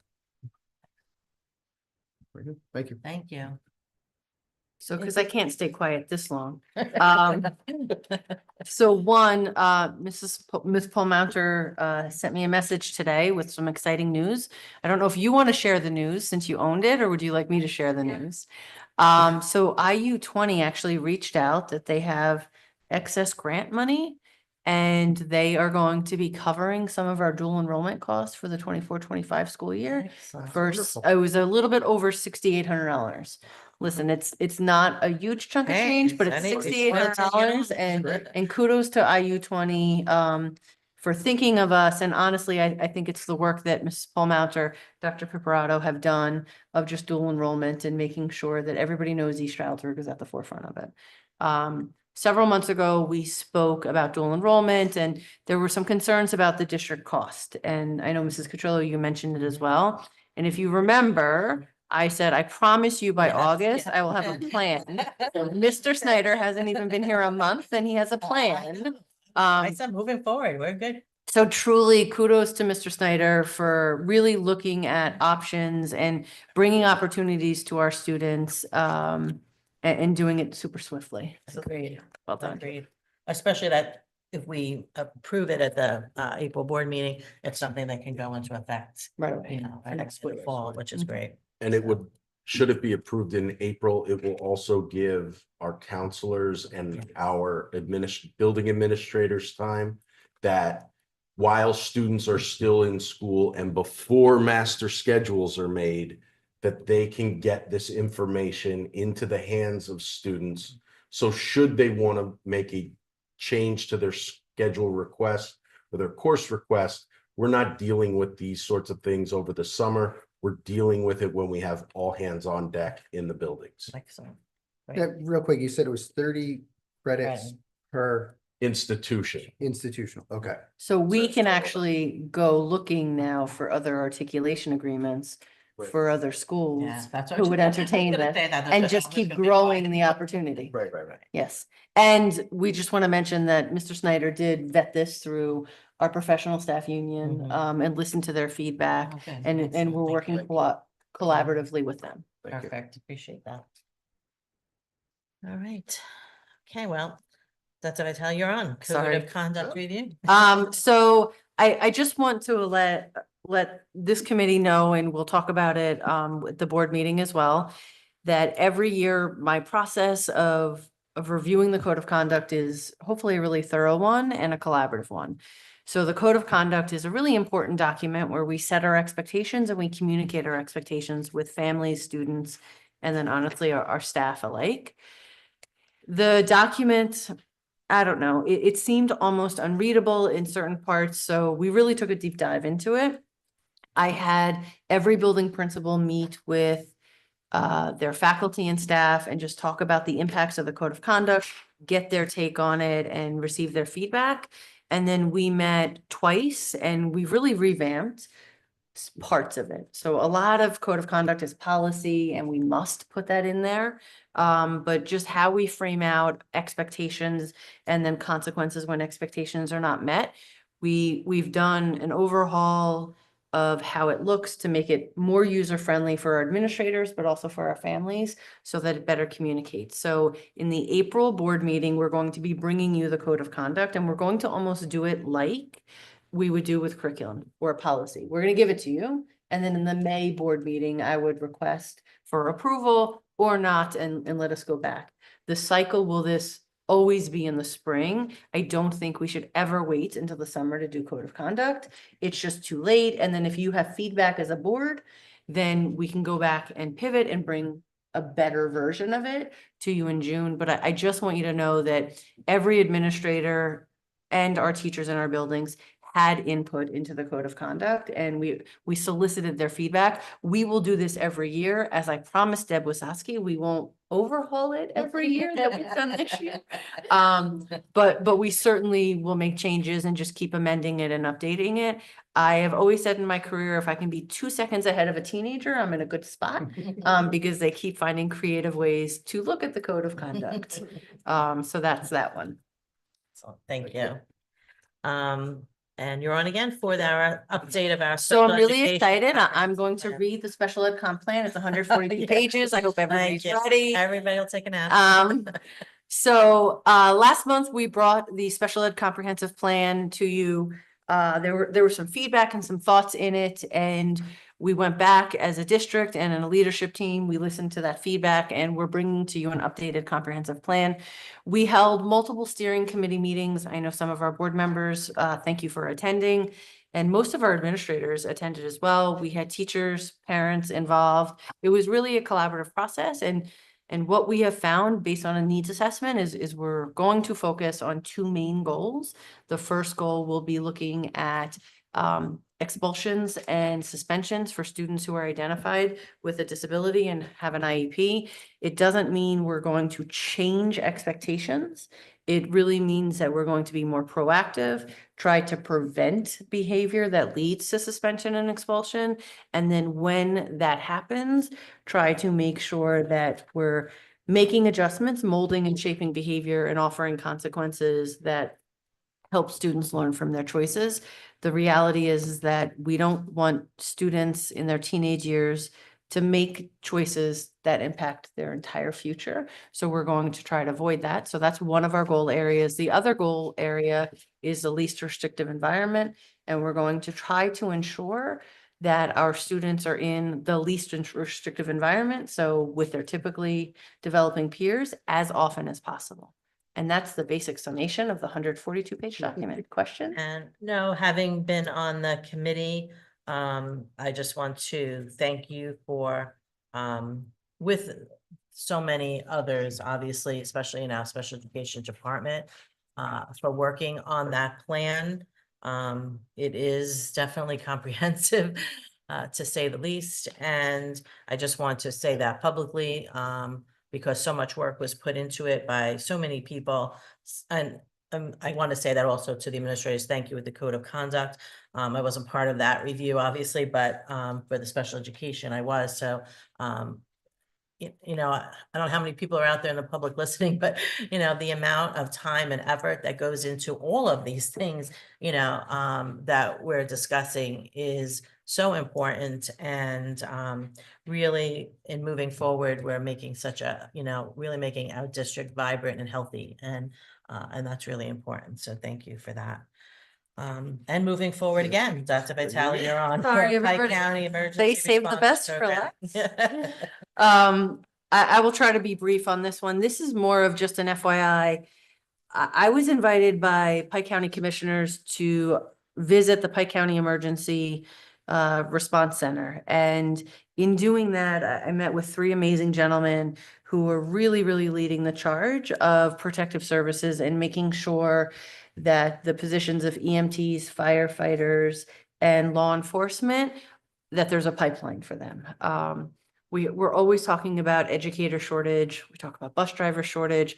There's a shortage in protective services as well. And the reality is that as important as education is, I would argue protective services is probably equally or more important because those are the people who keep us safe.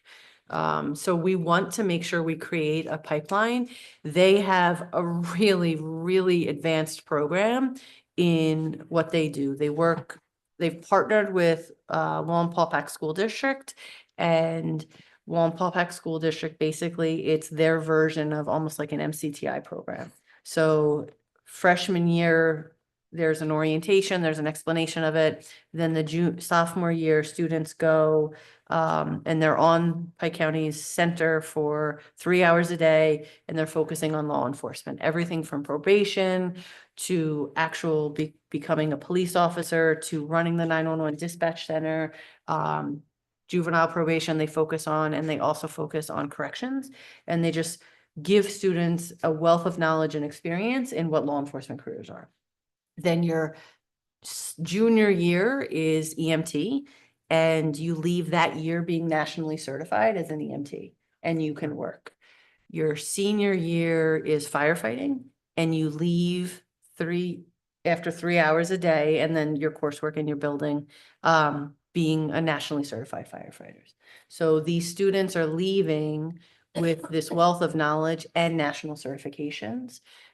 In speaking to the Wallenpaupack superintendent, they have hired people and there's still open spots. So I would like to explore, and Mr. Snyder and I will explore what it looks like. And basically what it would be we would enter an agreement with Wallenpaupack School District, and we would pay them tuition since they have hired those teachers. All the services of Pike County are free.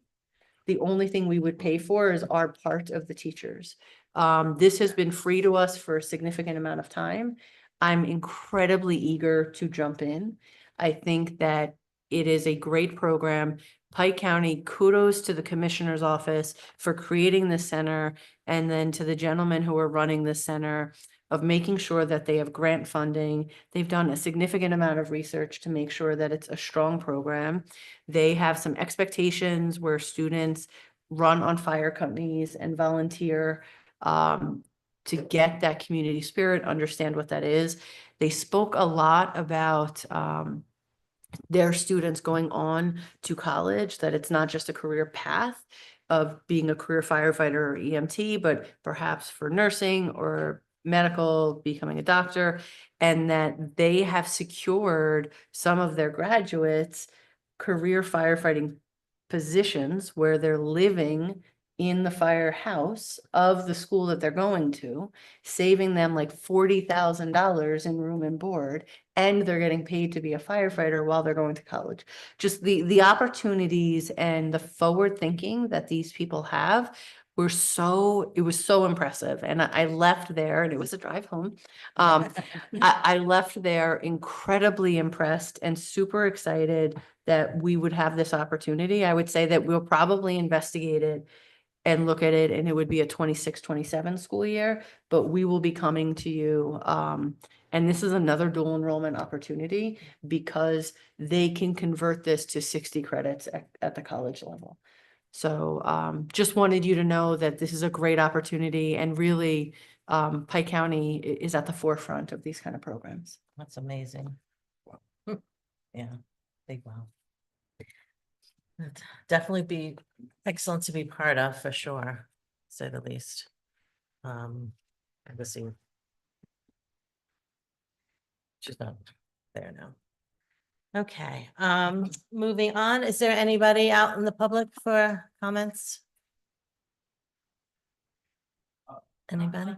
Sure, of course. Of course. Now you're gonna- Actually, no, if you can go to the microphone, because when they do the minutes, they can't hear you. So I'm sorry. Thanks, Gloria. A comment as Gloria.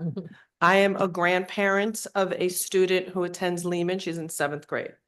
So I would like you to please consider when we're purchasing new curriculum.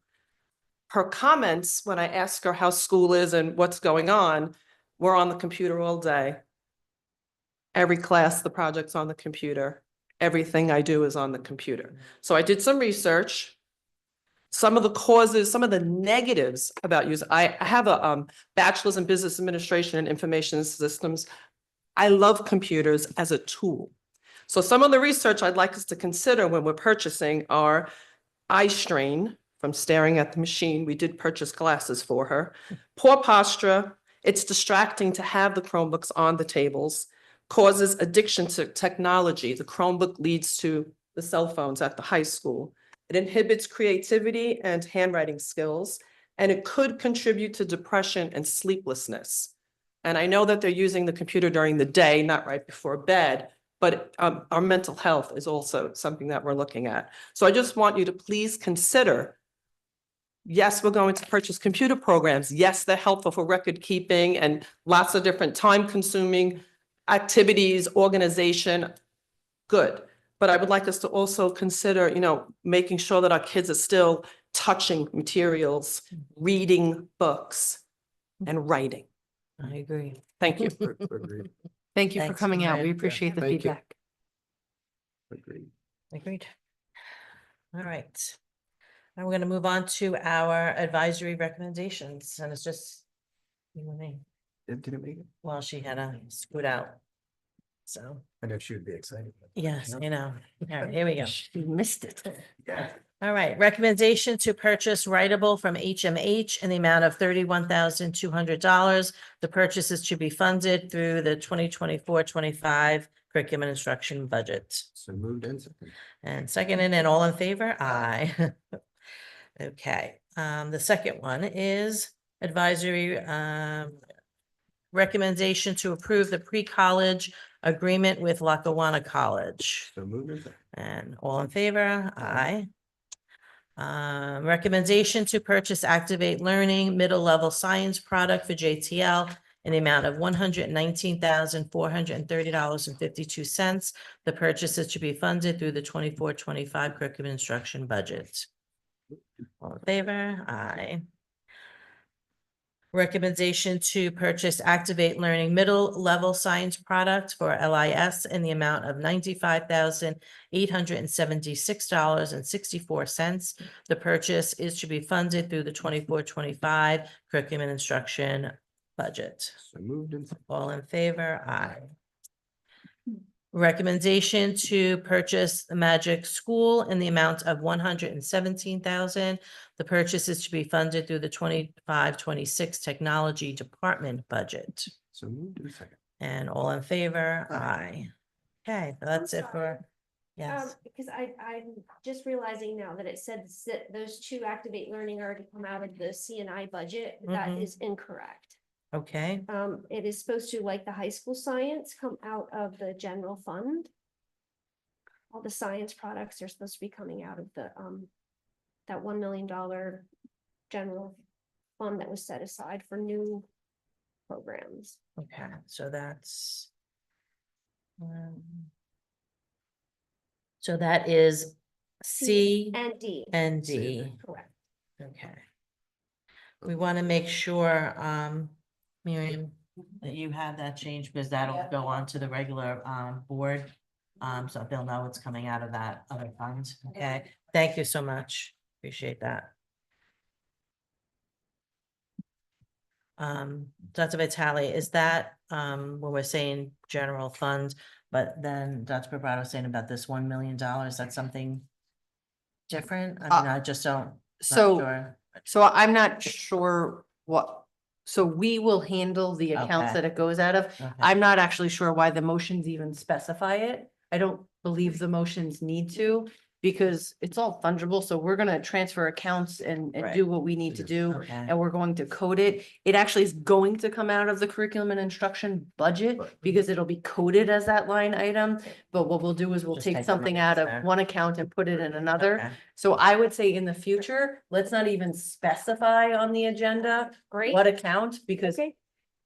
in reality, if we're saying it's just the general fund, it's not like, it's Right. going to be coded to, To right, a curriculum 610 instruction. account or a Absolutely. 618 account. Wonderful. I just Thank wanted to you. Make sure that's what she. Yeah, absolutely. Okay, Thank you. All right, and then our next meeting is, I think I may have changed it previously, but it is going to be the first Thursday of the month, which it normally is, which is May 1st. Okay, so in case you had the other date, I just wanted to recorrect that. It will be May 1st. And then we just need a motion to adjourn.